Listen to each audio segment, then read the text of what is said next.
Before he paid millions to settle the 1993 molestation allegations out of court, Michael Jackson was ordered to undergo an intimate physical examination to see if it corroborated the child's allegations at the time.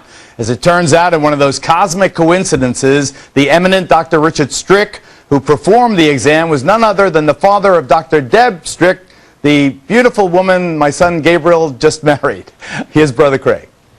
Geraldo, Michael Jackson has had personal doctors for years, one of them being Arnold Klein, and a lot of people have been questioning how good a doctor Arnold Klein is. This is Dr. Richard Strick. You know him because he's your son's father-in-law.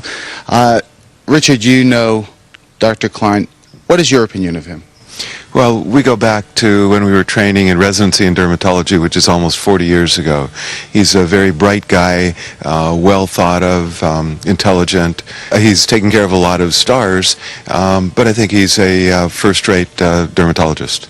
There have been questions about whether Jackson would go to his office and receive frequent injections of Demerol or other types of strong drugs.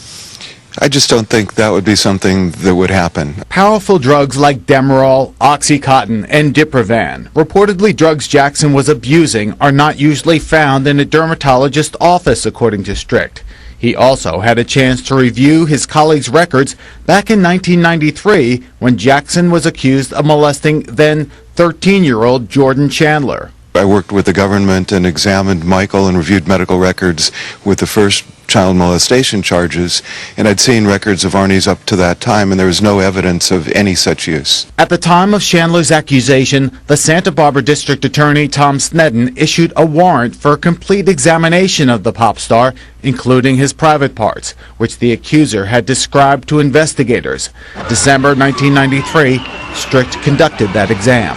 Michael had a disease, vitiligo, in which the pigment is lost, and attempts had been made to bring the pigment back, which had been unsuccessful, and then to bleach it out so it'd be one color. Aside from rumors that Michael was attempting to make himself look less ethnic, investigators feared a trip to Switzerland before the exam was so Jackson could have himself altered so he didn't match Chandler's intimate description of the star. The genitalia were very oddly colored with dark skin and light skin, and I was told later that the description and photos that were taken absolutely matched what the child had described. Describe the examination. That must have been a bizarre scene. It was a very tense situation with his attorneys, Johnny Cochran and Howard Weitzman there, his security force, and Michael and his crew wanted none of the examination whatsoever.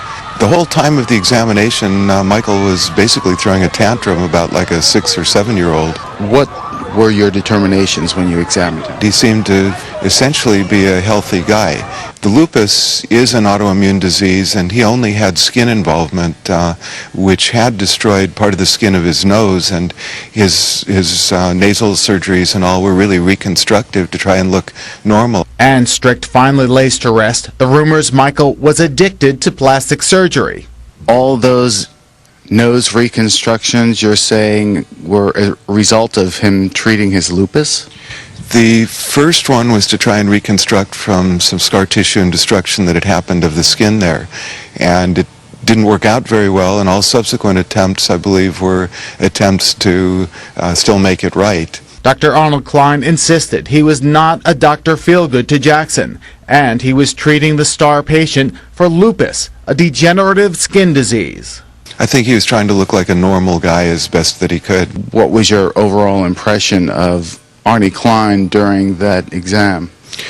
Arnie was very helpful. Arnie seemed to be able to control Michael in a sense, in that he was really the only one who was able to get Michael to be cooperative and calm him down to some degree. Michael Jackson agreed to pay $15.3 million to the Chandler family as a result, according to a document obtained by the website The Smoking Gun, but he never admitted to a sexual assault.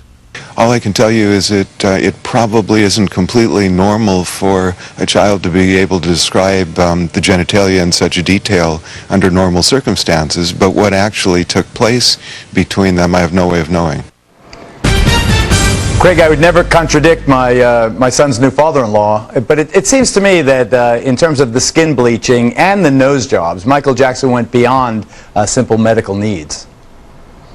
I agree. I mean, a lot of the surgeries, it's pretty apparent that he was doing cosmetic surgeries, changing his look.